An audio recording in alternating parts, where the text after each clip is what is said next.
How's it going, YouTube? I am selling a bunch of guitars, but while I'm at it, making videos for the postings, etc.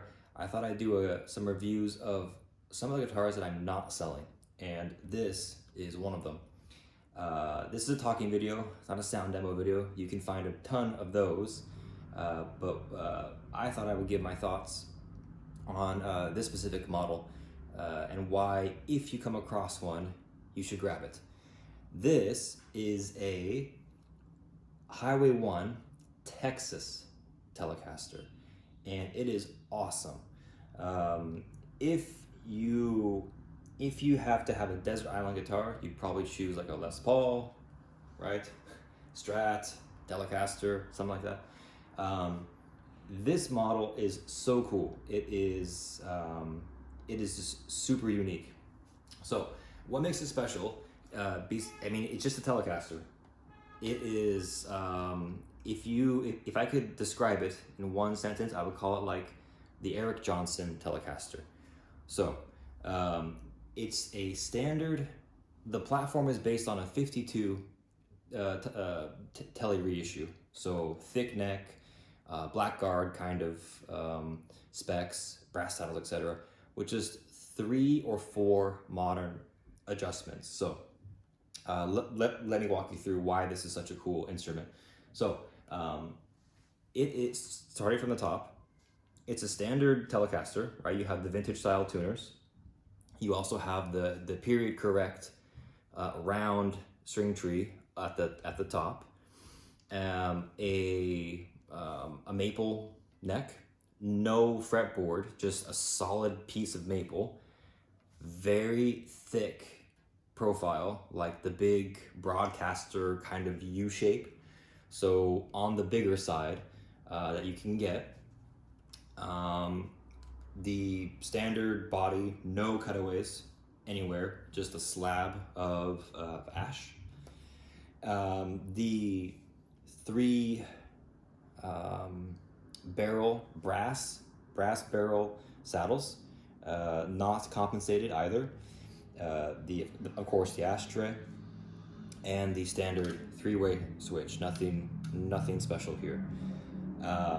It is for all intents and purposes, it's a 52 reissue platform. What makes this model unique and why you should grab one if you have a chance is it has 3 features that are just amazing. First one, the fretboard radius is 12 inches. It is not the standard 7.5 or even the 9.5 radius that you see on Fenders. Before this, I had an AVRI, the American Vintage Reissue 58 Telecaster, to get that, okay, one Tele forever, let's go with the vintage spec Tele. And that 7 and I think it's 7 1/4 actually radius, it didn't work for me. I had to have the action pretty high to not have it buzz, and it didn't work for me, right? So this has a 12-inch radius, same as a Gibson, and it feels wonderful. It really makes a difference. That's the first thing that makes this thing different. The second are the pickups. They are not, they are standard Telecaster pickups. They are single coil, they're not noiseless, they're not ceramic magnet, nothing like that. But they are just a little bit hotter Alnico 5 pickups. So they're a little bit more push, not tons, like they're not in your face, high output, but they are a little bit more spicy than your normal pickups on a Tele.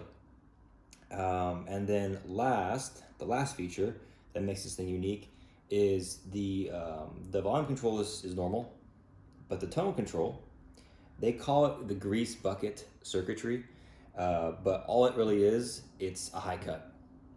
It's the same thing that you see in the GNL guitars, the Legacy, and also the ASATs. They have a high and a low cut for their tone controls. What it does is basically it just cuts the highs. It doesn't, like a normal tone control, when you turn down the tone, you usually kind of increase the bass frequencies a little bit. This doesn't. It just cuts the high, which on a Telecaster, that's what you want, right? I mean, even the most Telecaster purists are going to tell you that you can't play a Tele just dimed. You know, you're gonna need to roll off in some ways a little bit of volume or some tone, because that high end is just gonna take your head off, right? So this is awesome, because when you have the ability to just cut the high, you really can just get that perfect ice pick out and keep everything else. It is a fantastic Telecaster. And the reason why I call it the Eric Johnson Telecaster is because the Eric Johnson Strat, which is my Strat, I don't have it here, it's basically the same concept. A vintage platform, which if it ain't broke, don't fix it kind of thing, with just a couple of minor tweaks. And this is the same thing here. So if you want a vintage Telecaster with just a couple of very nice to haves, this is it. These are, I believe they're from like the mid 2000s, 2006, 2010, I can't remember exactly. But there's a Highway 1, and then there's a Highway 1 Texas. The Highway 1 Texas, you can tell instantly just by checking 21 frets. The other Highway 1s, which are more common, they come in also rosewood and maple fretboards. Those all have 22 frets. So straight away, even if you see a Highway 1, but they don't know if maybe they posted it and it's not a Texas model, just check if it's 21 frets. If you have a choice, go for the Texas model. It is so cool. It is the best Telecaster, and I'm not gonna sell this thing. This is gonna be forever, this thing. It's awesome. So Fender Highway 1 Texas edition Telecaster, super awesome. Thanks for watching. Hope it was helpful.